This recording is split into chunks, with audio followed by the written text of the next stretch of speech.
bien fanga dira Malima Assimi Goïta fanga dira Malima danaya bidla fanga dira Malima colonel Tchaduru danaya bawko an balimaw ashwalen bɛ radio jɛkafɔ la min ye Mali ka yɛlɛma hɔrɔnya ye san 60 ani san 2 22 septembre 1960 22 septembre 2002 san 60 ani san 2 2022 je vais dire. Alors i k'a dɔn o ye ko ye ko min ni a fanga ka bon kosɛbɛ san 60 ani kɔ mana sɔrɔ diɲɛ fɔn fɔ la silamɛw yɛrɛ b'a fɔ hali ni o tɛ silamɛya dɔ ye n'a t'a tiɲɛ o bɛ se ka fara kan an ye ko caman ye an ye kuma caman mɛn ko caman yɛrɛ y'an sɔrɔ nka hali bi Mali b'a ka maliya la an balimaw tile fila in na i k'a dɔn min ye jamana kɔkanna ye an ka minisiri min n'a bɛ premier ministre jɔyɔrɔ la bi n'o ye Abdoulaye Mayiga colonel Abdoulaye Mayiga a ye wulikajɔ min kɛ tile fila in na min ye Amerikɛnkaw fɛ yen jɛnsɛn naani jamanabaw olu ka kɛnɛ kan a kuma n'a da dalen ye o de la n y'a fɔ ni maliyɛn min sigilen don i ka wuli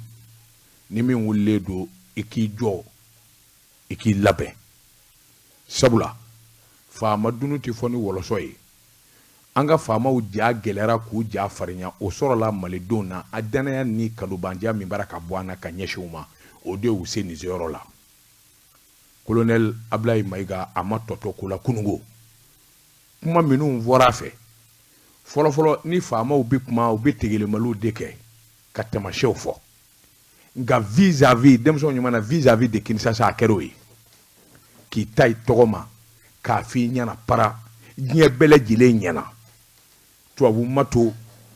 farafin jamana minnu kɛlen bɛ ka an dɔrɔ ni ka dangane danna juguya ta k'an sɛgɛrɛ a si kelen de ye min tora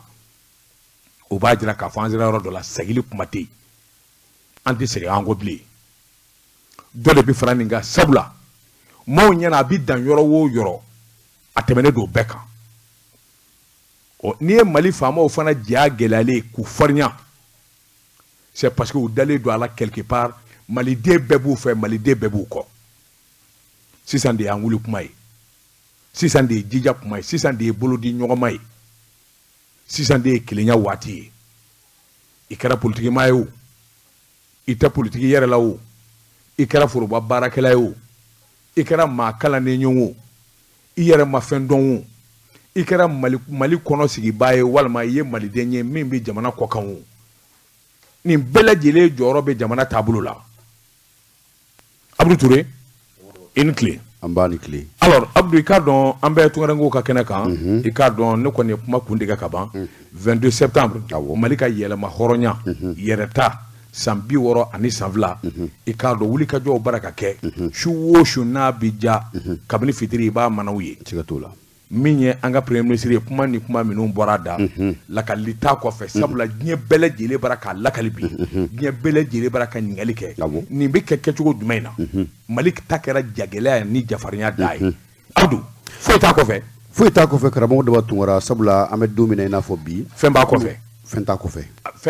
bon ne y'a fɔ n ko ne se ka ye ayiwa ni ne kuma n ko i b'a fɔ ko cogo di karamɔgɔ hɛrɛ de b'a kɔfɛ fɛn t'a kɔfɛ alhamdulilayi hɛrɛ ye belebele voilà karamɔgɔ Daba Tunkara ni ko b'a kɔfɛ mun kun ye ne siran dɔɔni o kun ye k'a fɔ ni ko b'a kɔfɛ mun bɛna kɛ gɛlɛya ye malidenw ma ayi hɛrɛ de b'a kɔfɛ hɛrɛ ba ala k'o hɛrɛ ala k'o jidi ala k'o kan an ɲɛna ko ye karamɔgɔ Daba Tunkara y'a fɔ cogo min na min kɔni ye kunbɛw ye a caman kɛla Mali kɔnɔ Mali kɔ kan maa caman bɛ yen nɔ minnu ye sigiw kɛ a ko min ye an ka san 62 seli ye an bɛ se k'a fɔ hali kunbɛ dɔw fana kun kɛlen don janko mun bɛ tali kɛ semaine nationale de la réconciliation jamanadenw ka se ka ɲɔgɔn minɛ ka don da kelen fɛ ka bɔ da kelen fɛ o kɛnɛ sigila jamana kɔnɔ cogo min na ni an ka lasigiden so minnu bɛ jamana kɔ kana na a sigila o yɔrɔ fana caman na an ka lasigidenw ani maliden minnu bɛ o jamanaw kan o fana ye o kunbɛw kɛ donc nin bɛɛ b'a jira k'a fɔ maliyɛn mana kɛ yɔrɔ o yɔrɔ hakilila ye kelen ye kunkilenna ye kelen ye taafan ye kelen ye a bɛɛ kɛ kun ye min ye jamana in ko don premier ministre Nɔrɔbila a ye kuma min fɔ min ye tiɲɛ yɛrɛ la bi karamɔgɔ Daba Tunkara maliyɛn farafinna bɛ disi gosi malidenya ye an y'a ye fana a bɔlen kumakɛyɔrɔ la maa caman tila ka taa kunbɛn minnu ye u ka nisɔndiya jira kosɛbɛ kosɛbɛ farafinw b'o la tubabulonw yɛrɛ b'o la minnu y'a jira k'a fɔ tiɲɛ yɛrɛ yɛrɛ la a tɛ tɛmɛ nin kan a tɛ fɔ ka tɛmɛ nin kan oui i bɛ min ye kunnafoni fɔlɔ minnu sɔrɔ la maliyɛnw caman de bɔra ka farafin jamana caman de bɔra ka taa fara maliyɛnw kan ka dunne balata k'a kunbɛn ka nisɔndiya jira effectivement karamɔgɔ dɔ tungara o b'a jira k'a fɔ an bɛ yɔrɔ min na an b'a fɔ bi ni ɲɛtaa tɛ foyi t'an ye bilen sabula fɛn o fɛn tun bɛ yen k'o ye balan ye fɛn fɛn tun bɛ se ka kɛ ŋɛni ye an sen na a bɛɛ fɔla ka nɔgɔ bɔ a la i y'a fɔ cogo min tigɛli mali tɛ min ye min kɛ i bɛ taa tɔgɔ ma k'o f'i ɲɛna vis-à-vis donc an bɛ se k'a fɔ ni kɔni ye fɛn daminɛnen fɛn min bɛ yen nɔ ni a bɛ kɛ sababu ye ka farafinna bɛɛ lajɛlen bɔ jɔnya la jɔnya jugu min b'a ni marabagajugu cɛ k'o jɔnya jugu tigɛ paraw Abdou i k'a dɔn i ka kuma in ɲɛ tiɲɛ ye i k'a dɔn jamanaden i k'a dɔn i mana munumunu yɔrɔ o yɔrɔ ni maliden bɛ yen a bɛɛ lajɛlen kunna wolola a bɛɛ lajɛlen nisɔndiyara i k'a dɔn premier ministre ka kɔrɔfɔ la Nations Unies na sabula kuma minnu fɔra a fɛ ko dogolen tɛ minnu dɔnnen don ni maa caman kun b'a ŋunuŋunu i daju kɔrɔ walima maa caman kun bɛ siran a kuma fɔli la ka da minnu ni minnu dɔgɔ fɔra u ka kɛwale ani se min b'u ye ka ɲɛsin Mali ma o de banna Mali faamaw y'a jira k'a fɔ foyi tɛ dilatigɛ yɛrɛ bɔ o kuma anw b'an dakan de bolo dakan in dun ye wulikajɔ ni cɛsiri jamanadenw ka fara ɲɔgɔn kan ka kɛ kelen ye hakilinaw ka fara ɲɔgɔn kan ka kɛ kelen ye siraw ka kɛ kelen ye nafa ka kɛ kelen ye tafa ka kɛ kelen ye o kelenya in o de bɛ kɛ sababu ye min b'a to hali bi an ka jamana faamaw u bɛ sinsin bere sɔrɔ u bɛ jagɛlɛyaba sɔrɔ min kɔni ye Mali ye i k'a dɔn a sini ɲɛsigi a n'a ɲɛtaa bɛɛ lajɛlen ka fara ɲɔgɔn kan nkalonto la sabula maa kun tɛ da la diɲɛ na k'a fɔ farafinna faama bɛ yen i bɛ se ka tubabuw ta u tɔgɔ ma i k'a dɔn diɲɛ seleke naani jamanabaw ka tɔn kan o ye kelen ye maa kun tɛ da la yalima a kun bɛ se ka kɛrɛ wa farafin jamana ka nin ɲɔgɔn na jamana belebele sebabu ye dalu b'u bolo u bɛ se ko caman na k'u wele Nations Unies kɛnɛ kan ka taa jalaki bɔ k'a bin u kan maa kun tɛ da la k'o bɛ se ka kɛ nin y'o siɲɛ fɔlɔ-fɔlɔ ye o ka kɛ tariki n'o sɛbɛn ɲɛnabɔ kalama Abdou Touré yanni an k'an da don kunnafoniw na an ka fiɲɛ ni mansin kɔnɔ fɔlɔ an bɛ Jakite ni ayiwa bɔli 9 ni kɔ t'i bolo i tɛ se Sinbo in na Sinbo in a kɛn bɛ Asimi Goyita de ma i k'a dɔn an bɛ Ayisa Kɔnɛ fɔ ka waliman dɔn a ka nin dɔnkili duman na ka ɲɛsin Mali masakɛ ma Abdou Touré kunnafoni jumɛn bɛ jilasigi na ni Bunaku ka taamadenw ka hakɛ la karamɔgɔ dɔ b'a tungara an b'a daminɛ jamana kɔkan na an bɛ 22 septembre mun kɔnɔ an bɛ to o mun kɔnɔ hali bi min ye malidenw ye minnu sigilen bɛ min ye Allemagne ye kɛrɛnkɛrɛnnen la Munich ah oui u yɛrɛ ko k'u b'an wele u ka wele ma s'an ma bilen dɛ anw ka invitation tɛ ɲinɛ ye o ye san wɛrɛ de san wɛrɛ de don Ala ko jira an na n'Ala sɔnna ma san wɛrɛ invitation bi ci an ma a y'a fɔ cogo min na min invité spécial ye o ye Jɛgafɔ ye san wɛrɛ ɲinan min ye Tabale u y'a gosi ka ban a kɛ ni utikalo tile 2 ye u bɛna kunbɛba kɛ Munich a bɛna kɛ malidenw bɛna ɲɔgɔn sɔrɔ an ka surufɛ kɔnɔ dɔw bɛ bɔ yan ka taa a ko ɲɛnajɛ kama ah oui quand même o dɔ ye Jɛnɛba Sɛki ye o dɔ fana ye min ye Sufi Sare ani a ɲɔgɔnna caman o b'a ɲini malidenw fɛ minnu bi min ye Allemagne dugu o dugu la a ka ɲɔgɔn sɔrɔ Munich min ye président Umaru Danbele ale ka wele don a n'a jɛɲɔgɔnw bɛɛ walasa ka se ka taa Mali ka sanyɛlɛma seli ka se ka taa min ye ɲɔgɔn dɛmɛ ka sankɔrɔta hali bi kunnafoniw na an bɛna an ka jamana kɔnɔ e ko a ɲɛnajɛw bɛ kɛ don jumɛn ye a bɛ kɛ octobre kalo tile 2 bon temps b'an bolo hali bi o ni Ala sɔnna temps b'an bolo ka taa bɛn n'a ye Danbele kulo b'an na o komi temps b'an bolo fɛngɛ ko don karamɔgɔ m'a dɔn Schengen b'e bolo ka ban e ka visa ko bon ne ka san fila visa tun bɛ ne bolo a banna n bɛ wuli ka jɔ la a bɛ se ka falen cogo ayiwa tabarikala n'o tɛmɛna ka bɔ yen nɔ karamɔgɔ dɔ b'a tungara min ye kunbɛw ye o fana kɛla nin tɔgɔ furancɛ kɔnɔna na kɛrɛnkɛrɛnnenya tɛnɛndon ka kɛ ni nin kalo tile 19 septembre kalo min ye CSDM maaw ye u wulila ka taa min ye an ka cɛmancɛ wasabulon na ka taa u ka min ye hakililajiraw kɛ u taala fɛn min kɔnɔna na kulu kɛrɛnkɛrɛnnen min kɔnɔ o de ye commission loi ye o sariya sɛbɛn dɔ kun tala min ye maa minnu ni maa minnu bɛ n'u da don karatako la ni jamana kɔkan na don mɔgɔ minnu bɛ sugandi o mɔgɔw bɛ sugandi cogo jumɛn o sariya sɛbɛn kɔnɔ tun b'a jira k'a fɔ mɔgɔ mɔgɔ bɛ yen n'olu ye tɔnba ye n'olu ye tɔnbolofaraw ye olu bɛɛ lajɛlen bɛ se ka sugandi kɛ nka labanna min ye sariya bɛna ɲɛsin tɛgɛnɔbila yɛrɛ ma waati min na a nana k'a fɔ yɔrɔ dɔw bɛ olu bɔla kɔnɔ sabula a nana laban k'a ye k'a fɔ fɛn min ye danganiya dilen bɛ o conseil malien l'extérieur dama de ma k'a fɔ k'olu bɛ se ka sugandili kɛ ɔ min ye Serifukɛ Mohamɛdi Serifu Hayidara a n'a ka jama u ye taamaton ta ka taa ɲininkali kɛ ko min kɛla olu m'a faamuya sabula kɔ mɔnakan min ka jɛgɛ ma tila o kan sabula sariya minnu kun sɛbɛnla ani mun tɔgɔnɔbilala o tɛ kelen ye ɔ majɛ ye jumɛn ye oui mais Abdou ne m'a faamu e ko yamaruya dira haut conseil dɔrɔn de ma ka mun de kɛ ka mɔgɔw sugandi minnu bɛ kɛ commission électorale kɔnɔna na ambassadeurs ni consulaw greffe ah oui d'accord ok donc 16e kɔni ye tamaton ta ka taa min ye commission loi ye ni o ye Sulemani Den ye o de y'a président ye bon o n'a ye ɲɔgɔn ye a n'a ka jɛkulu mɔgɔw ani 16e mɔgɔw ani kunnafonidilaw ɔ min ni min bɔra o kɛnɛ kan min ye kunnafoni lasalama bamanankan na min ye conseiller dɔ fɛ n'ale yɛrɛ bɛ maliyɛn minnu bɛ jamana kɔ kan na olu tɔgɔ la fɛngɛ kɔnɔna na cɛmancɛ wasabulon kɔnɔna na n'o ye Bamusu Buye Sise donc o kumakan kɔni b'a bolo Bamusu yɛrɛ n ko ale yɛrɛ bɛ assemblée kɔnɔ CNT a yɛrɛ bɛ ok a bɛ CNT la d'accord ok an ka jɛkulu an ka lamɛn ni 16e ani tɔgɔnɔko ka représentant ye CNT kɔnɔ la sɔgɔmada in na an nana CNT ka sariyasun dilanbagaw ka commission kɔnɔ ne b'a fɔ o ma ko commission loi tubabukan na bon a b'a dɔn cogo min na mois de juin kɔnɔna la loi votera ne b'a fɔ o ma ko loi électorale o loi de kan ka vote min kan ka kɛ a kɛra député sigi o a kɛra président sigi ani maire sigiw ye o sariyasun kura in de kan ka la o bɛ o de la baara la donc an 16e an tungurangew an y'a ye loi votelen ani président de la transition n'o ye Assimi Goïta a ye min signé min promulgué a fɛ danfara dɔɔni kun b'u ɲɔgɔn cɛ an ka jateminɛ la o de y'a to bi an nana pour ani la commission loi n'o président ye honorable Sulemani Den an ka ɲɔgɔn masala pour ka se ka farafasiya d'a ma parce que aw b'a dɔn cogo min na 16e ye fɛn fɛn sɔrɔ Mali in kɔnɔ an y'a sɔrɔ tungurangew de tɔgɔ la mais an m'a sɔrɔ parce que an y'an sigi fanga dɔ sun na an y'a sɔrɔ de parce que an wulila n tɛna fɔ ko kɛlɛ parce que kuma wɛrɛ mais an kɔni wulila k'an seko n'an dɔnko yira jamana kɔnɔ a kɛra Mali kɔnɔ ani Mali kɔ kan pour ka se k'an ka a ye fɔ cogo min na tubabukan na an ka droit ani an ka intérêt ka se k'o sɔrɔ Mali faamabulon kɔnɔla la donc kɔnɔla la an nana bon an kɔni an bɛ président Sulemani Den fo parce que hali ni an mɛnna attente la parce que depuis mois de juin mais bi kɔni an reçoit Segali y'a fɔ cogo min na kumaw a kɛra wasa kuma ye o de fana ye jamanaden ɲumanya ye ni ko min b'i kɔnɔrɔ fili min y'a baara kɛ n'i ma se ka faamuyali sɔrɔ a la a ka kan i ka wuli ka s'a ma ale fana dilan ni hakili min ye a fɔ cogo min na mɔgɔ kelen hakili kelen mɔgɔ fila hakili fila ainsi de suite donc a min b'a n'a kun n'a kan cɛ olu ye baara kɛ ni tableau min ye mun y'a to an ka inquiétude la an bɛ ka nin min relever o sɔrɔla a kɔnɔ a y'o faranfasiya d'an ma donc a y'a fɔ fana ko i komi bɛɛ b'a dɔn baaraw bɛ sen na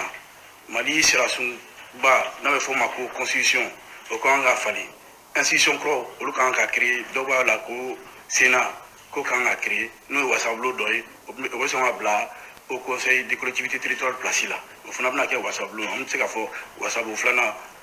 donc assemblée bɛna kɛ donc an kɔni tungurangew comme a b'a dɔn depuis 16e sigira 2015 an wulilen don k'a fɔ il est temps que an minnu sigilen bɛ tunga la n'an ka ca bibi na an bɛ se ka fɔ fɛn fɛn ye mɔgɔ miliyɔn ta ye n'an b'o kɔnɔ an k'an ka wasadenw sɔrɔ wasabilenw kɔnɔ donc o baaraw bɛ sen na vraiment a ko fana an y'a ɲini a fɛ nin rencontre mana kɛ et comme an ni institution de bɛ baara la a kana kɛ dɔrɔn k'an tigɛ di ɲɔgɔn ma k'an kɔ don donc o de y'a to an y'a ɲini an jɛɲɔgɔn fɛ presse mɔgɔ fɛ u kana pour an ka se ka kuma ka ɲɛfɔ min kɛra bi an ni CNT commission de loi kɔnɔ la parce que Sulemani Den y'a fɔ ka kuma kɔnɔ président Hayidara fana y'a fɔ ka kuma kɔnɔ duguna ko tɛ maliyɛn ko bɛɛ de kunkan ko don donc ni maliyɛn ko bɛɛ kunkan ko don o de y'a to a kɛra hali vidéo direct ye sinon ni ye commission loi yɛrɛ bi na an bɛɛ b'a la ko Mali kura tɛ taa tiɲɛ kɔ ani ka ɲɛfɔli kɛ maliyɛn denw bɛɛ lajɛlen u ka se ka kuma in lasɔrɔ u sigiyɔrɔ la donc Segali y'a ɲini a fɛ ani président y'a ɲini a fɛ an mago bɛ min na sisan nɔ an y'a ka kuma bɛɛ faamu mais an ni sariyasun de bɛ an bɛ sariyasun baara de la donc a ka sɛbɛnni kɛ k'o ci a ma an ye fɛn fɛn fɔ bi n'ale yɛrɛ kumakan faral'o kan k'o las'an ma pour sini kɛnɛ engagement minnu tara an ye minnu fɔ ale ye minnu fɔ o ka se ka ɲɔgɔn sɔrɔ papier kɔnɔla la pour que sini kɛnɛ fili kana bɔ a ko la voilà un petit peu an tun bɛ fɛ ka min fɔ an balimaw ye donc président tɔgɔ la an bɛ presse mɔgɔw fo parce que n'i y'a ye bi in na an bɛ ka se ka lamɛnni kɛ surtout an minnu kun tɔɔrangew pour que an tɔw minnu bɛ kɔ kan u ka se ka la parce que aw wulilen don k'aw jɔyɔrɔ fa Mali kɔnɔ donc ka CNT commission loi mɔgɔw fo ka CNT président fo n'o ye colonel Malick Diaw ye ka CNT ma bela jelen fo ka tungarange bela jelen fo kuma kɔnɔ la kuma dɔ nana o ye ne attiré kosɛbɛ a fɔra kan ka wuli ka vigilance kɛ ko 16e min baara min kɛ ko faso bɛ jɔ tantɔ de hali ni diminen don mɔgɔ kɔrɔ ou bien n'aw ma ɲɔgɔn faamu n'aw wulila ka ɲɔgɔn masala aw bɛ se ka ɲɔgɔn faamu donc an fana b'a ɲini jamanaden bɛɛ fɛ ni loi kura in min sɛbɛnnen don sisan nɔ ani min kan ka kɛ bɛɛ ka wuli k'i jɔ k'a lajɛ an ka fɛsɛfɛsɛ k'a lajɛ parce que fɛn min don comme on dit tubabukan na ça sera inscrit dans le marbre donc an tɛna gomme ta ka effacer don o don donc fɛn min don a bɛna kɛ sɛbɛnni bɛna to donc an wuli ka jateminɛw kɛ ka fɛsɛfɛsɛli kɛ pour an kana sariya dɔ kɛ sini ye min bɛ se ka ɲagati wɛrɛ lase Mali ma merci. Voilà, ni kun ye Bamusu Buye ale ka dakuruɲɛw ye karamɔgɔ Deba Tunkara kunbɛn in kɛnɛ kan an bɛ se k'a fɔ o fana kɔfɛ min ye fɛn caman bɛ yen nɔ olu kumaw ɲɛfɔla communiqué kun bɛ u bolo communiqué kalanna ani fana min ye 16e président yɛrɛ ye kun jumɛn na commission loi bɛ ka wulikajɔ caman kɛ ka ɲɛsin yɔrɔ caman ma mais munna maliden minnu bɛ jamana kɔkan na olu ma o ɲɔyɔrɔ sɔrɔ la donc a fɔra ko kunbɛn kun bɛ ka ɲɛsin jamana minnu ma o dɔ ye Amérique jamana ye donc Amérique jamana ta o ni covid ko ni fɛnkɛ ko caman nana don ɲɔgɔn na donc u y'a ye fana k'a fɔ Faransi fana maliyɛnw ka ca yen kosɛbɛ nka Faransi ta o fana nana bɛn ni gɛlɛyaw ni fɛn fitinin minnu bɛ an ni Faransi jamana fana ni ɲɔgɔn cɛ o nana bɛn ni o ye donc Côte d'Ivoire ta fana o de kun fɔla laban na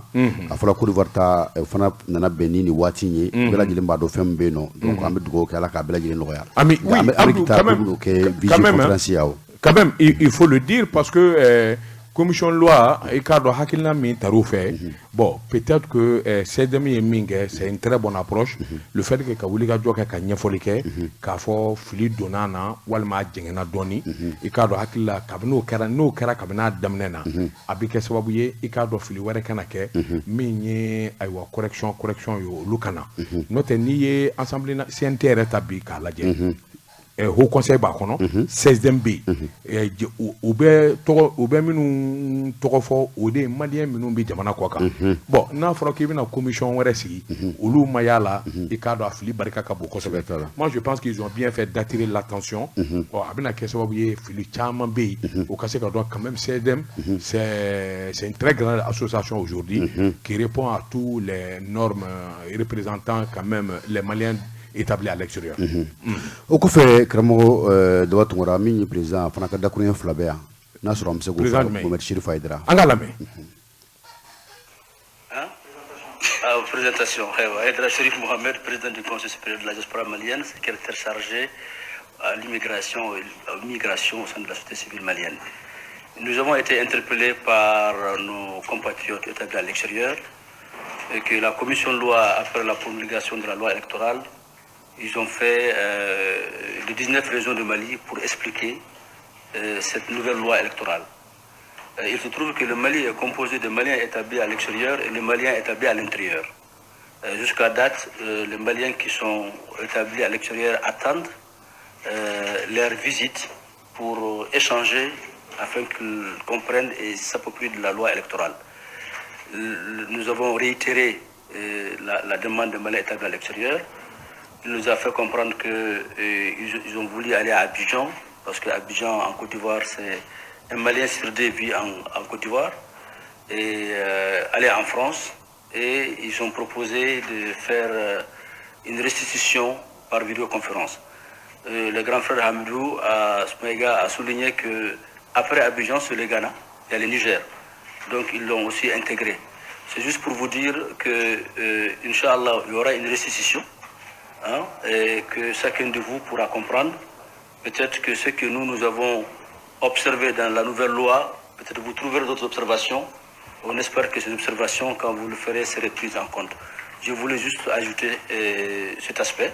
et de les rassurer que la restitution se fera, Inch'Allah, et ça sera très bientôt. Et remercier l'ensemble des membres du bureau, et remercier aussi l'ensemble de la presse qui s'est déplacée comme d'habitude. Et Inch'Allah, on vous fera le suivi, parce que le courrier qu'on recevra de la commission loi, il sera également partagé avec vous, et de sorte que demain, vous n'avez pas à poser de questions, parce que ce qui a été dit ce qui a été dit a été exécuté. Donc je vous remercie encore une fois et au plaisir de vous revoir encore très bientôt. Nous sommes présents à le 16e président Kodo, Mouchir Fouadra, Kakeni, Ouka, Tenendon, Tali, CNT là, donc Ouka, Bolofra Membe, la commission loi, Uni, Anyamaba, nous, honorable Suleiman D, Naka Mau, 16e Mau, Makan Mbola, Bakuba, pour une carmo de Batura. Awa, Abdou Touré, Ikardon, Nimbi Famu, Ikardon, Aywa, Nibe Kula, Ikardon, Kake, Kalaba, Ode Chekaye, Sabula. Min ye nin kuma nunu ani ni hakilila nunu ye a kɛlɛ daminɛna bila ko tɛ ni ne ma fili CDM fɔlɔ de ye ayiwa wulikajɔ ni cɛsiri kɛ n'a ma ɲɛ k'a fɔ députéw bɛ sigi maliyɛn minnu bɛ jamana kɔ kan maa tɛna se ka n'u kungo fɔ ka tɛmɛ u yɛrɛ kan donc min ye maliyɛn minnu bɛ jamana kɔ kan députéw ka d'u ma i k'a dɔn ni a ma ɲɛ k'a fɔ o baaraw a bɛna daminɛ a man ka f'u kɔ o kan ka y'a cɛmancɛ la bien sûr Haut Conseil des Maliens électoraux ale de ye jɛkulu fɔlɔfɔlɔ ye min sigira maliyɛnw ka ayiwa ko ɲɛnabɔli kama minnu bɛ jamana kɔ kan CDM nana fara u kan k'u dɛmɛ min bɛ se k'a to olu bɛ dɛsɛ yɔrɔ min i k'a dɔn ninnu ka taa fɔ o yɔrɔ la i b'a ye k'a fɔ CDM sigi furadama ka n'a bila bi la de 2015 ka n'a bila an bɛ don min na ko bi u ye ko caman kɛ u ye wulikajɔ caman kɛ i k'a dɔn u nana ni hakilina ɲuman caman ye maliden minnu bɛ jamana kɔ kan ka se k'u dɛmɛ sabula u n'a k'a kun y'o ye u y'o de fɔ ko olu bɛna ka baara ani nafa ta ka maaw sɛgɛrɛ olu yɛrɛ tɛ nafa ɲini hakila o de kun y'u ka slogan ye donc si cela est vrai donc je suis parfaitement d'accord k'a fɔ u ka hakɛ ye min ye u kan ka min ni min kɛ jamana kɔnɔ u kana ja a la a ka d'u ma karamɔgɔ b'a tuma u kana ja a la a ka d'u ma min ye hali bi kunbɛ tɔ bɛ kɔ sabula ɲɛfɔliw kɔnɔna na a fɔra ko yɔrɔ minnu jama ka ca jaja maa caman bɛ yen nɔ a ko ma ɲɛdɔn kosɛbɛ karamɔgɔ b'a tuma maliden ka ca kosɛbɛ Ghana ni Niger Côte kɔfɛ san'an ka se Faransi san'an ka taa jamana wɛrɛw la maliden ka ca Ghana ni Niger de kosɛbɛ kosɛbɛ. Oui, Abdou, cela se comprend. Min ye kɔrɔnfɛla ye n'i ye jateminɛ kɛ kɔrɔnfɛ dugu c'est-à-dire Mopti, Gao, Tombouctou, Kidal i b'a ye k'a fɔ olu maaw de fana ka bɔli fanba ɲɛsinnen don Ghana ani Niger ma voilà ani Benin enfin olu de ka ca o zone na kosɛbɛ Ghana yɛrɛ kɔni kɔrɔbɔrɔ kan bi fɔ i b'a fɔ ko bamanankan bɛ fɔ cogo min sugu kɔnɔ yen kɔrɔbɔrɔ ka ca kosɛbɛ n ye nin dugu ninnu caman kɛ n ka kɔlɔsili y'a ye alors min fana ye Niger fankelen bɛ kɔrɔbɔrɔkan de fɔ Niger fankelen bɛɛ bɛ kɔrɔbɔrɔkan de fɔ alors a bɛ k'i ɲɛna yɛrɛ k'i bɛ Mali la donc justement c'est tout à fait normal malien ka ca ye o zone na n'o tɛ an tilalen don n'i ye Côte d'Ivoire ta i b'a ye k'a fɔ Buguni Yanfolila Sikaso mara o maa de ka ca yen yɔrɔ fana na kosɛbɛ donc c'est comme ça alors donc n'a ma ɲɛ o kɔ Kayimara ta fɔ dɛ Kayimara ça c'est vers le Sénégal ka yɛlɛ ka taa fo Gambie ka taa Europe Mauritanie va ka de fana ka ca o zone na marakaw ka ca ni zone na pewu mais banamakaw ta ye Afrique centrale ye dɛ non banamakaw o ye sani kelen-kelen olu bɛ yɔrɔ bɛɛ à peu près mais n'i ye banama mara fana ta maraka minnu bɛ yen Touba Congo Kinshasa Congo Brazza olu ka ca o zone la kosɛbɛ c'est comme ça donc karamɔgɔ i bɛ jamana in dɔn mais non n t'olu tɛ bila kɔnɔ koyi an yaalala bon an ye maliyɛn minnu rencontré en général nin dugu ninnu na an b'a ɲini k'a dɔn u bɛ bɔ yɔrɔ minnu na n'o tɛ ni Afrique centrale bɛɛ ye généralement an ka fanfɛ maraka de ye Barawuli fa nka min ka fanga ka bon a la kosɛbɛ o ye banaba mara marakaw ye olu de ka ca Afrique centrale kosɛbɛ a n'anw ka jamana bon ɲɔrɔ fankelen marakaw fana o kelen-kelen n'u fana bɛ Afrique centrale mais u ka ca yɔrɔ min kosɛbɛ ça c'est plutôt en Europe u ka ca Europe de kosɛbɛ Europe Sénégal Gambie La Guinée Mauritanie voilà karamɔgɔ dɔ b'a tun wara dɛ i ka nin kuma b'a jira k'a fɔ u bɛ ka miliyɔn 4 miliyɔn 6 kuma fɔ maliyɛn na jamana kɔ kan a ka ca ni nin bɛɛ ye non bɛnkɛrɛw ka o maliyɛn min bɛ Mali kɔ kan a ka ca miliyɔn 6 ye seulement min bɛ se k'a dɔn bi o ye jate kura ka bɔ sɛgɛsɛgɛli ka kɛ danni ka kɛ ko kura ye n'o ma kɛ a tɛ se ka dɔn Notre malien mimbi mali kwaka akacha million woré. Ça je suis sûr et certain. Mais na Abidjan dron, ta c'est couloir dron. Malien mimbi couloir abi ma million ça va pas. Kadamine kabiri dunda la poro kata nyele kata frigi kata wangolo fo Abidjan kata fo Yamoussoukro kata fo non Delwa Côte d'Ivoire duguté Delwa ko ga reka dugué Côte d'Ivoire duguté malien te romi outé en tra Delwa bebi kay ni galike et de votre mouradou do ko bege do ko on kan megedu voilà bien sûr et bon ya c'est quoi malien indi donc parce que Delwa vraiment ñi ref somo jonjon be fa doni be fa gele bagele on a de akacha somo chama be Delwa ñi re de la kata yi fana depuis 1983 tra vacances que là donc c'est qui fait que mo chama ben doy mais ba fait que mi fi tout simplement Mali jamana de jamana mi nanya andili do kosobe n'an y'an dili don kosɛbɛ dugu wɛrɛw la i y'a faamuya an dili donna kosɛbɛ dugu wɛrɛ la k'olu dugu ɲɛɲini k'a ɲɛdɔn k'a tulo a n'a di nɔnɔ salo mais en même temps an zengele bɛ faso la le Mali c'est comme ça naam kamodo batungora no obana bi don krengrelen mu ñon ti soro jamuna sabula femba fla bena anga premier ministre tala jensegnani tomba ka ñoy biro na New York maw chaman be no nuson jarando tungarangi wudu be feka udado barula ma ka ben fana anga sayele ma selima no yanga yede ma horonya sam bi woro ani sanfla onan ku oui, justement, parce qu'on a un problème avec la Sotelma. Sotelma, où il est là, abîné ka kalouba ou dessert kananga téléphone sera au labé. Mais on va toujours tenter. Mais numéro télécell numéro fanabé, abo fanablo ka bouloka évidemment. Ni mi man sur Sotelma là. Télécell numéro, je crois, c'est le 50.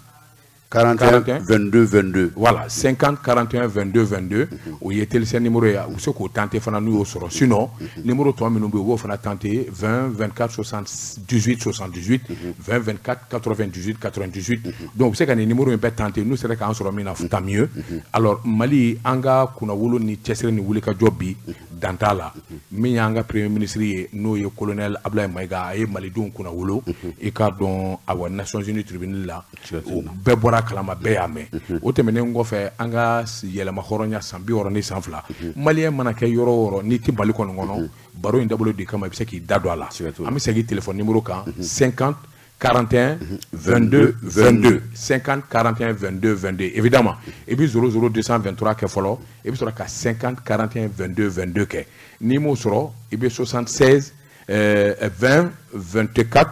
20 24 78 78 20 24 98 98 évidemment 00 223 ibo ke follow amejakte voilà ni numéro nunu be ka nyeshi malio ma minu be jamana ko kan ikra frafin jamana tobu jamana arabu ka jamana amerika ka jamana ni ne ka jurubi ka buluka e ka don ni fen fla min nani ngal kala e ka se kan jabi amejakte 23 50 41 22 22 allô oui anyana daba ça va Somo Korbaite. Ambala Tanu Jondo. Chomar Wagé. Ah, toi, Chomar Wagé, Congo Pont Noir. Ah oui, d'accord. Monsieur Wagé, comment allez-vous? Ça va bien, alhamdulillah. Yaro nya fongo banamba mara ma de kacha kosobe Congo ni wa na lamina nye tiya fo wa. Iye tiya fo. Awo. Naraka de Kabogumu. Ah, naraka de Kabogumu, tu vois. Ouais, c'est vrai. Wagé, bismillah. Ça. Mba. Ambe do kaye ka do nyina fe ambe président na ka jama fo président Assimi Goïta abame anaka barakala bele jele ubame Mali kan mo ambe bele jele fo u beba me ni ala sona ani jaga fo lamme baga o jaranye parce que ni ame inyo kuma kala de lamme baga de bila sikatola anga fo lu bele jele merci bien Wagé o te me do ke ala ka ni sa nyo chama irana ya rabbi Allah ala ka jamana korota ami ala ka jamana labla juguye ami ambe do ku bele jele ne be ga do gane ya rabbi jamana korota ami ala ka jamana ala ka jugu desala ami merci bien Wagé tebena ko fe bele jele ka prétransition soutenir au tableau bien ambe watari malien aywa ma ga disu gotina bibi tamani sofer mi mala do moblu ko na yi ni ga ko ye malien de dongo bi wasana on va faut Mali de para mina biore frapper la table de même do de ma femme so ni do ku nya femme bi ma kele sige kere fenye mais ni do kunyi table do famu do itike joma joye mais bini yere ke mina bulu no fe itike ke to wi itike fravie itike lu ko la o chen o katari bara ambuko mo ku mina o kana blare o ku mina munu mbanga mo munu nyanga waldu tara dai munu jamana to mbo ku bla kana dongo do di do be bla o yanga la nyini ayo ba se nyame wage ne fravie kunya famu kwa be tada kwa be amba ko wala sari wa be trophée wala keta ta do ka do ta ka bota au nyanga prevu ira ko France be ka ni gabe ni nyanga plenti do au tara ma so wonya fo akara me ulu and mante ma ti jago ko ga ganfe be ma ka ala krafe donc be fika ke befe na ko ma nga jamana fe nya Allah sona wage amba nga transformation deni be ga malen be ga nyogo mina be ga do ko jamana yo be grade euro bede merci merci grade euro bede anga haram fe yano pour be yano essence be yano pedro be yano ma be galalen do merci bien wage yoro kalendere ambe komasire ambe fen fere biya be galalen do la ma ba do be kongo jamana kono be la me bi u ba do ko chenero yoro komasade mina be ta biri mina fulani bi ko chega ja so ko fembe da galeno foi te min daga no bi do ko fe no ga bena male do ga no fam dro ma warte be malu ko fe kana mali janyare merci manyana wage inche anyana soka la me do ka ka do nyafe ya rabbi saka kenadi mi ami amma ko bala amanyina ko awa inshallah odedo merci bien wage kabo Congo Pointe Noire merci bien wage Malien ana audo aminu bi jamana kokan 00223 20 24 78 78 00223 20 24 98 98 nos médias et télécell ladje 00223 50 41 22 22 Salam alaikum. Allô? Antle. Wa alaikum salam. Aywa bismillah. Mamadou Koulibaly. Kabomi. Gabon. Mamadou Koulibaly Gabon Anglobila Mamadou. Port-Gentil. Ah, Port-Gentil, d'accord. Enfant de Nioro du Sahel, Kamatingé. Ah, tu es de Nioro du Sahel, hein? Kamatingé, d'accord. Allez-y, bismillah. Ah, même j'aime bien la Djelenfo. Nam. Car je suis Morofo. Nam. Quand on présente Simnara, délégué Morofo. Nam. Vraiment, mais Gabouin, vraiment, nous sommes allés, nous Malien ko la bibina, nous sommes la bibina. Nous sommes allés, nous. Bon, amiga, je suis la fanabara barada do. Nous sommes allés, nous bakoro. Asalaga chini, ene adan Malien ke bela jelem. Ya Rabbi. Bon, terike bien, Moussa Fane kabe na kuma fe. Bismillah, dama. Assalamu alaikum. Moussa Fane korfendi la, bismillah. Non, basi fo tana no, an kontane dia basi fo tana andara tanu. A kontane do muna? Parce que kunu min kera tongo be ay ko anga kunu ti bolo kuma ya min so be ay. Donc wara ma de ko ni de kinya ko nga ko ni vraiment. Voilà, c'est tellement maltel, vraiment il y a un problème. Alors, nyamo ye wele like ko ambala ka jigaw ka andi jigaw ka voilà le problème. Voilà, Aweli la chien de l'E 00223 20 24 78 78 00223 20 24 98 98 00223 50 41 22. Salam alaikum. Allô? Allô? Salam alaikum. Wa alaikum salam, bismillah. Salam alaikum. Alaikum assalam. Comment Ambe ala tanu bismillah. Alhamdulillah, ma be fodante folimina. O jarani.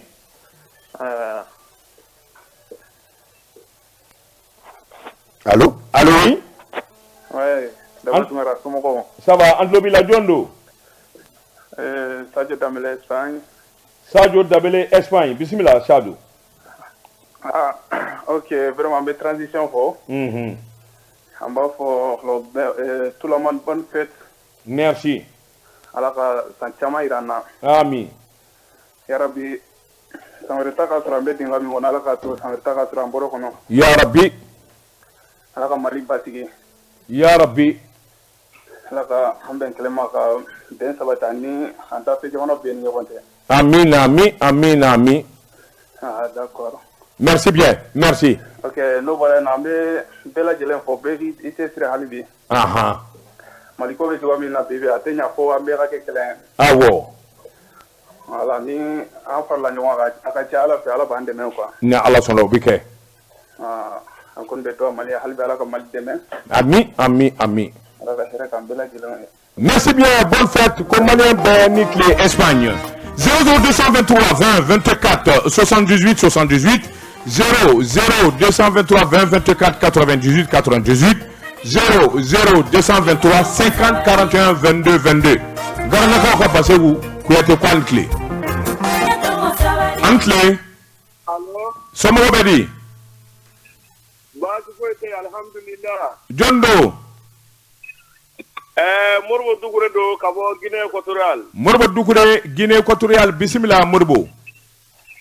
Alhamdulillah. Ah vraiment en club aula. Aywa. Vraiment amaw fuka aw barga da do kawe ala ka bulu ma ka. An fana bɛ dugawu k'a ye ya Rabbi ala k'a ɲuman segin ka na. Amen. An bɛ bi kɔni baasi foyi tɛ ani na mais vraiment an bɛ dugawu kɛ an ka tradition mɔgɔw ye. Ayiwa. K'a deli ala fɛ u bɛ baara min na ala ka a ɲɛ u bolo. Amin, amin. Ala ka maliyɛn bɛɛ don da kelen fɛ k'a bɔ da kelen fɛ. Amin, amin, amin. Daba foyi tɛ bɛn bɔ n'anw bɛnna dɔrɔn an bɛ se fɛn bɛɛ la walahi. Siga t'o la.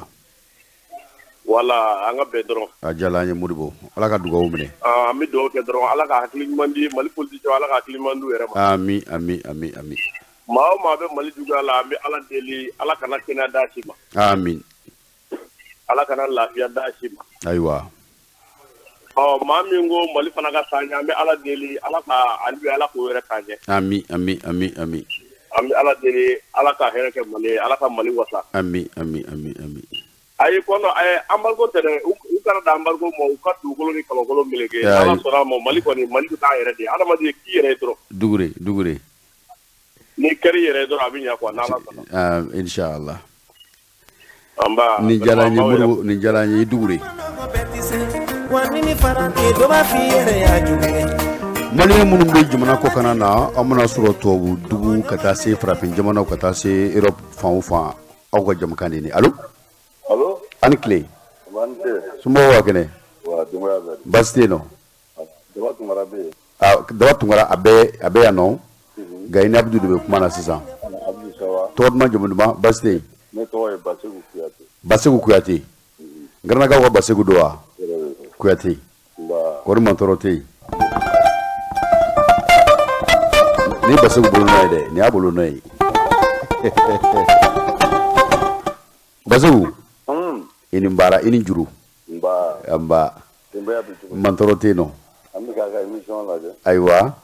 A ka di a ka ɲi kosɛbɛ. Tabarikala o diyara n ye. Foli k'a ye. N'Ala sɔnna. Foli kɛra ala ka jamana in ala ka sabati. Ami, ami, ami. Ala k'an ka jamana k'an da ye. Ami, ami. Ala k'a to an ka mɛn ka kuma ɲɔgɔn fɛ. Amina ya Rabbi. Vraiment an ka Mali bɛ yɔrɔ min na bi. An kunna wolola. Siga tɛ nin na. Mali kunna wolola. A sagira minɛ kɔnɔ. An bɛ foli kɛ minnu bɛ k'an mara bi. Awɔ. Ala k'a ɲɛ. Ami, ami, ami. Ala k'a ɲɛ u bolo. Ami, ami. Mali bɛɛ ka kan ka fara ɲɔgɔn kan. Ka ɲɔgɔn tigɛ minɛ. Ka badenya kɛ. An ka badenya bila. Siga t'o la. An ka jɛ ka ɲɔgɔn dɛmɛ. N'Ala sɔnna. Waati kunkurunin bɛ. Waati kunkurunin a ka gɛlɛn ka tɛmɛ. Siga t'o la. Diɲɛ ko o ko n'a gɛlɛyara t'o la. Siga t'o la. Diɲɛ yɛrɛ bɛ ban i janko waati kunkurunin.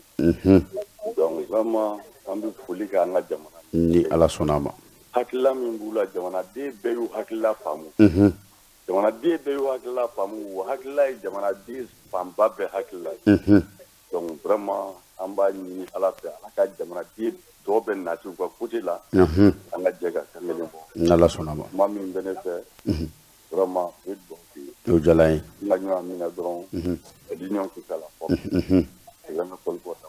A yɛrɛ bɛ yan nɔ. Jɔn do de. Basegu Kuyate.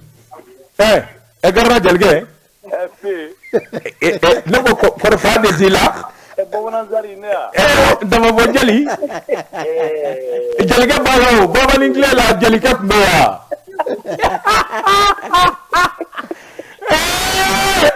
Jali banna. Jali ka t'i so dɔrɔn a kunbɛrɛku fila ka dafa gasi a ɲɔgɔnna jalikɛ ye jeliya banna o. Ne ma dɛsɛ n ka jeli ka ŋunuma tigɛ fo k'a ka kunsi kunbere fara daba t'o kɛ daba non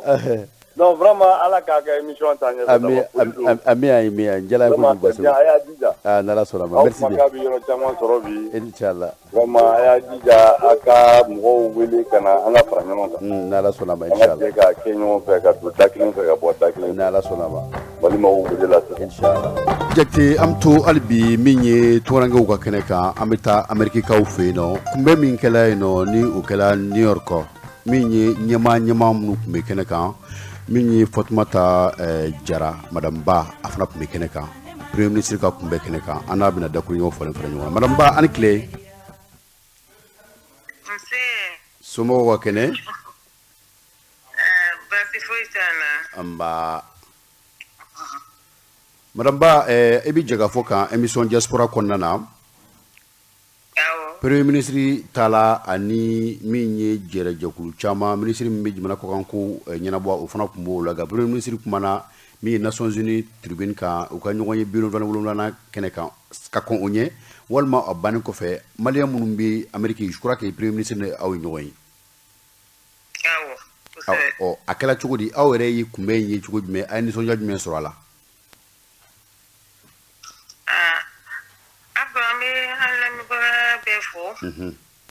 ministre saba de tun bɛ yan nɔ premier ministre yɛrɛ tun bɛ yan nɔ ministre des affaires étrangères tun bɛ yan ani musow ka ministre fana tun bɛ yan nɔ promotion de la femme awɔ promotion de la femme tun bɛ yan nɔ donc premier ministre a ye rencontre kɛ ni communauté wula fɛ sɔgɔma a tun kan ka kuma Nations Unies bulonba la donc o hukumu kɔnɔna na fana maliyɛnw bɔra sɔgɔma kosɛbɛ maliyɛnw bɔra ka marche kɛ donc ka na soutien kɛ Mali ye o marche yɛrɛ kɔnɔna na ni zen vraiment bɛɛ yɛrɛ dabali banna parce que mɔgɔw bɔra kabini sɔgɔma 7 heures mɔgɔw kun jɔlen bɛ premier ministre kun kan ka kuma depuis 9 heures mɔgɔw bɔra fo état kɔnɔna caman na état kɔnɔ ka avion ta ka na marche in na premier ministre ye fɛn dɔ fana kan ye marche in na vraiment an tun ma deli ka min ɲɔgɔn ye yan nɔ an ka record bɛɛ kɔnɔ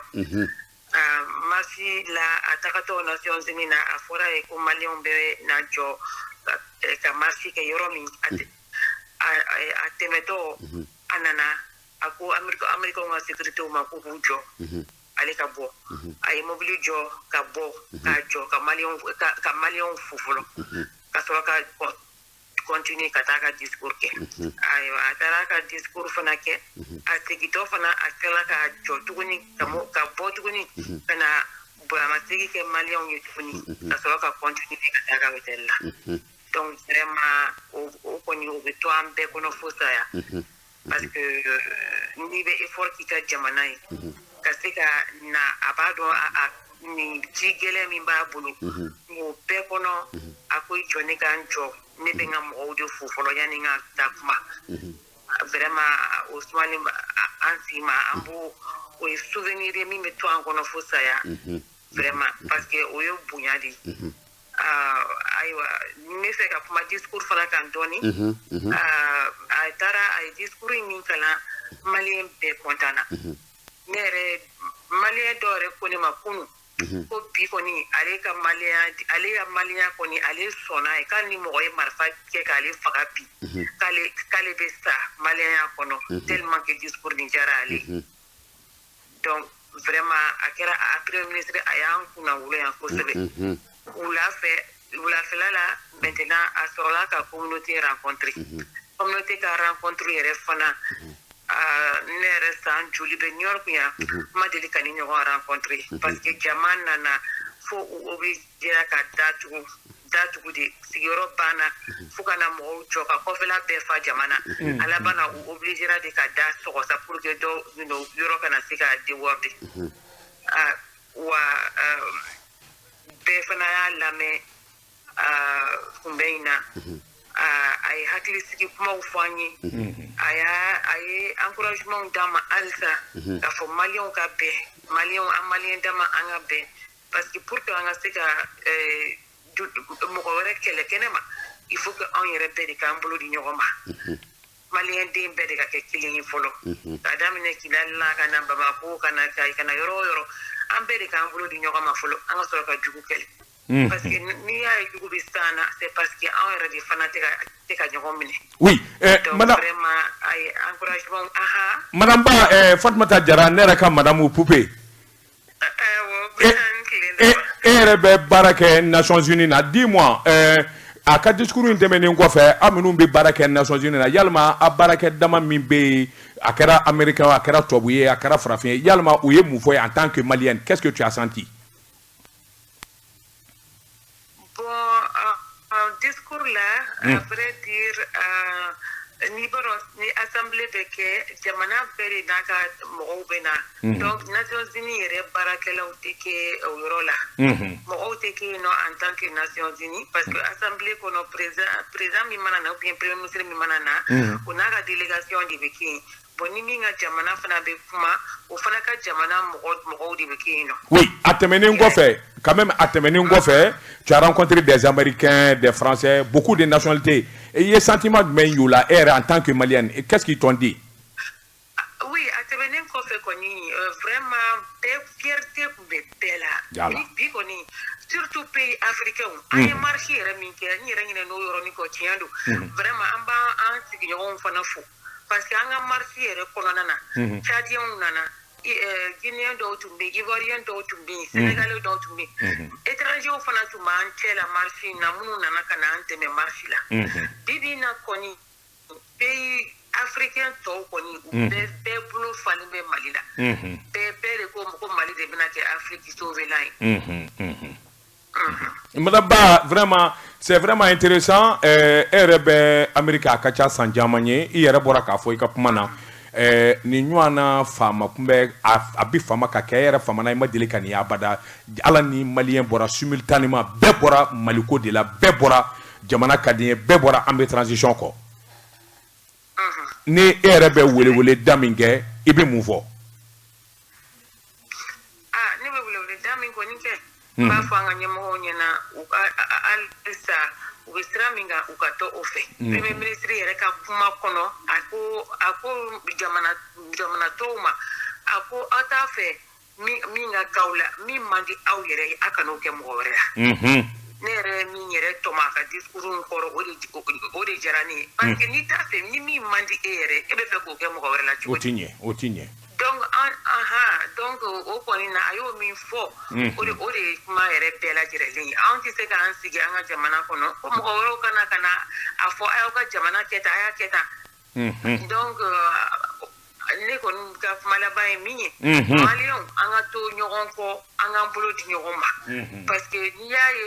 jamana tɔw bɛɛ tɔni ba an ye parce que anw yɛrɛ de y'a yira an b'an ka jamana fɛ wa sibiri ɲɛ kelen tɛ bɔ an ka jamana na donc n'o de don n'an y'an sigi o sira kan et puis anw ye jafarinya min kɛ k'an t'a fɔ bien a ka di mɔgɔ min an y'a fɔ a ma di mɔgɔ min an y'a fɔ donc o de fana bɛ courage di la jamana tɔw fana ma ka se ka fanga sɔrɔ fana o fana k'u cɛsiri i n'a fɔ anw y'a kɛ cogo. Très bien, Madame Ba. Maliyɛnw an bɛɛ k'an bolo di ɲɔgɔn ma. Merci bien, Madame Ba. Waati tɔ ma jan anw bolo bilen an b'i fo k'i waleɲuman i Jara. Ou bien il n'a que Traoré bien. Non, Badou. Elle est Ba et Jara. Ani Tungara, voilà. Merci bien, Poupée, merci bien. Merci. Allez, bye bye. Abdou, i k'a dɔn kɔrɔfɔ tɛ tɛmɛ nin kan. atimina karamɔgɔ de batungora min ye y'a fɔ cogo min na waati fana to bɛrɛ t'an bolo n'i y'a ta k'a lajɛ i b'a ye k'a fɔ maliyɛn kɔni bi farafin jamana tubabu jamana ameriki jamana maliyɛn bi waso ni maliyɛn ye cogo min na min ye jamana ka dɔgɔ bi min fana tɛ disi gosi ni mali ye sabula maaw sɛbɛkɔrɔ nisɔndiyala tiɲɛ yɛrɛ la mɔgɔw tun bɛ fama ka fɛn min ye u y'o ye mɔgɔw tun bɛ fama ka fɛn min mɛn u y'o fana mɛn donc an bɛ dugawu de kɛ hali bi an ka cɛmancɛ fanga ɲɛmɔgɔ ninnu ala ka baara in ta fanga ala k'a d'u ma Abdou an bɛ dugawu kɛ ala ka baara in ta fanga d'u ma ka tila ka kangari daw ye i k'a dɔn maa tɛ dugutigi den bugɔ k'i bɛ t'i sigi suma na u sisan u yɛrɛ tun tɛ cɛsiri min na u tun tɛ ɲinini min na u k'an ka dɔ far'u kan u jigi k'an ka sigi ka da la k'a fɔ maliden bɛɛ b'u kɔ maliden cɛman ni musoman min bɛ so kɔnɔ min bɛ kɛnɛma bɛɛ b'u kɔ Abdou i k'a dɔn bi ta kɔni an b'a bila ka kɛto ɲini kɛ hali bi téléphone cilaw fɛ min ye nɛgɛjuru an b'a bila carrément n'o y'a sɔrɔ Sotelema Malitel fana dɛsɛra i k'a dɔn anw laban an bɛna an ka téléphone sira bɛɛ falen ka taa Orange Mali la o kana mais c'est sûr non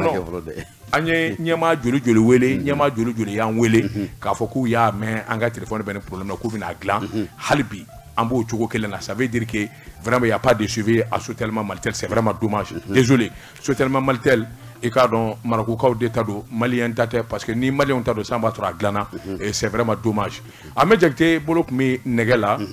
oui Abdou kunnafoni laban jumɛn bɛ ayi foli tɔ ni ko kɛ ka taa min ye Mama Fane a bɛ k'an lamɛn nin waati in na ka taa se Mama Fane a bɛ Bamakɔ yan nɔ an ka musokɔrɔba don ka taa se Madame Jara Tapa dansira ma fana ale bɛ Paris mais bi na bɛ wakansi la Bamakɔ fana an ka musokɔrɔba ye ani Mama Fane bɛ ɲɔgɔn kan an b'u fo k'u waleɲuman dɔn min ye Amadou Jara ale tun bɛ k'an lajɛ an ka Facebook sira kan ani Kasim Konate ale bɛ Guinée Équatoriale an ka foli bɛ ninnu bɛɛ lajɛlen karamɔgɔ Batungara Abdou an ka foli b'an ka musokɔrɔba ye a bɛ Faransi min ye Madame Diop Jacqueline an ka foli tanu bɛɛ ka ɲɛsin o ma nin ye kibaruya duman ye ka da maliyɛn bɛɛ lajɛlen tulo kan i k'a dɔn kiriki cɛya fura duman i k'a dɔn o sɔrɔla an bolo a b'an bolo yan furakisɛlama don farafin fura gɛrɛgɛrɛ don ɲaami t'a la ka kisɛ kelen da sɔgɔmada fɛ ka kelen da wula fɛ i k'a dɔn u bɛ farikolo jɔ dɔgɔkun kelen a foroko ni i k'a dɔn den naani den wɔɔrɔ de b'a kɔnɔ Abdou Touré a dabɔlen don a kama kalo kelen i k'a dɔn min ye wulikajɔ ni cɛsiri i yɛrɛ b'a dɔn k'a fɔ ko bɛ sen na kiriki a bɛ sɔrɔ jɛkafɔ gardien bolo Amadou a foroko ni ye 2000 i k'a dɔn a dabakun de ye bɛɛ lajɛlen ka lafiya sɔrɔ sabula ni kɔrɔ nana kɔrɔ ka na man di walima ni banana o bɛɛ bɛ kɛ sababu ye i k'a dɔn farikolo a ka sɛgɛn pasasiraw ka gɛlɛya nka k'a jija o ye kiriki feereta bɛ sɔrɔ jɛkafɔ gardien bolo 2000 don n'i sera a tacogo bɛ f'i ye an bɛ Jakite k'a dɔn foli laban Sim Market i k'a dɔn alimentation belebele dumuni o dumuni n'i b'a ɲini tubabu dumuni fara américain dumuni kan baganw ka dumuni hadamaden ka dumuni nin bɛɛ bɛ Sim Market la sɔgɔma fɛ ka taa bila fo su araba konjo o filɛ nin ye ACI kɔnɔ Amdalaye ACI i ye meuble bama da min ɲɛsinnen bɛ ayiwa BMS ma o bɛ sɔrɔ yen su fara tile kan bi ta kɔni an b'a bila yan min ye Buwa Jabate ye ale tun bɛ sɛbɛnfuraw kunna an bɛ Jakite bolo bɛ nɛgɛ la Abdou Touré Daba Tunkara ni Ala sɔnna sini an bɛ ɲɔgɔn sɔrɔ jɛkafɔ sanfɛ kunnafoni gafe i k'a dɔn o sɛbɛnfuraw kalanni na an bɛ Jakite baara ɲɛna wa